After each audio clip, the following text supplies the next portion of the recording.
রামগঞ্জে পারিবারিক বিরোধ ও বিদ্যুৎ বিলের টাকা লেনদেনকে কেন্দ্র করে প্রবাসী আলমগীর হোসেনকে পিটিয়ে হত্যার অভিযোগ উঠেছে তার আপন বড় ভাই খোরশেদ আলমের বিরুদ্ধে।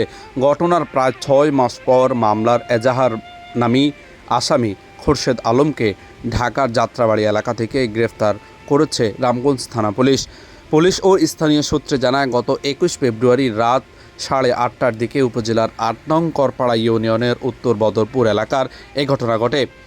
এই রাতে আলমগীর হোসেন স্থানীয় একটি চায়ের দোকানে চা পান করতে গেলে পারিবারিক বিরোধকে কেন্দ্র করে তার বড় ভাই খোরশেদ আলম সহ কয়েকজনের সঙ্গে কথা কাটাকাটি হয়।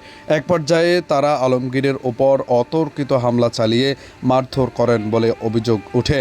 নিহতের স্ত্রী সাবিনা ইয়াসমিনের অভিযোগ, মামলার পর তার স্বামীকে গুরুতর আহত অবস্থায় ঘটনাস্থলে ফেলে রেখে অভিযুক্তরা চলে যায়। পরে স্থানীয়রা আলমগীর হোসেনকে অচেতন অবস্থায় উদ্ধার করে রামগঞ্জ উপজেলা স্বাস্থ্য কমপ্লেক্সে নিয়ে গেলে কর্তব্যরত চিকিৎসক তাকে মৃত ঘোষণা করেন।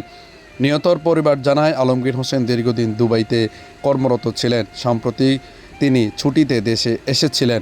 দেশে ফেরার পর স্বাভাবিক জীবনযাপনের মাধ্যমেই ভাইয়ের সঙ্গে পারিবারিক বিরোধের জেরে তার মর্মান্তিক মৃত্যু হয় বলে পরিবারের অভিযোগ। আলমগীরের মৃত্যুর খবর ছড়িয়ে পড়লে পরিবার ও এলাকাবাসী শোকের ছায়ায় নেমে এসেছে। স্ত্রী সাবিনা ইয়াসমিন, শ্বশুর আবু সায়েদ সহ স্বজনদের আহাজারিতে ভারী হয়ে ওঠে পরিবেশ। ঘটনার পর এলাকায় ক্ষোভ ও উত্তেজনাও সৃষ্টি হয়।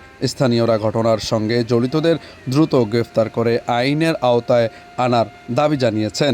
এ ঘটনায় নিহতের স্বজনদের দায়ের করা এজাহারের ভিত্তিতে রামগঞ্জ থানা পুলিশ গোপন সংবাদের ভিত্তিতে আসামি খোরশেদ আলমকে গ্রেফতারে পুলিশ অভিযান শুরু করে। পরে বিশ্বস্ত সূত্রের তথ্যের ভিত্তিতে ঊর্ধ্বতন কর্তৃপক্ষের নির্দেশনায় রামগঞ্জ থানার এসআই তৌহিদুল ইসলাম সঙ্গীয় ফোর্সসহ র্যাব 10 এর সহায়তায় ঢাকার যাত্রাবাড়ি থানা এলাকার অভিযান পরিচালনা করেন। অভিযানে উত্তর বদরপুর এলাকার বাসিন্দা মৃত আহসান উল্লাহর ছেলে খোরশেদ আলমকে গ্রেফতার করা হয়। রামগঞ্জ থানা পুলিশ জানায়, গ্রেফতার খোরশেদ আলমকে যথাযথ পুলিশ স্কর্টের মাধ্যমে বিজ্ঞ আদালতে পাঠানো হয়েছে। বিজ্ঞ আদালত তাকে কারাগারে পাঠিয়েছে।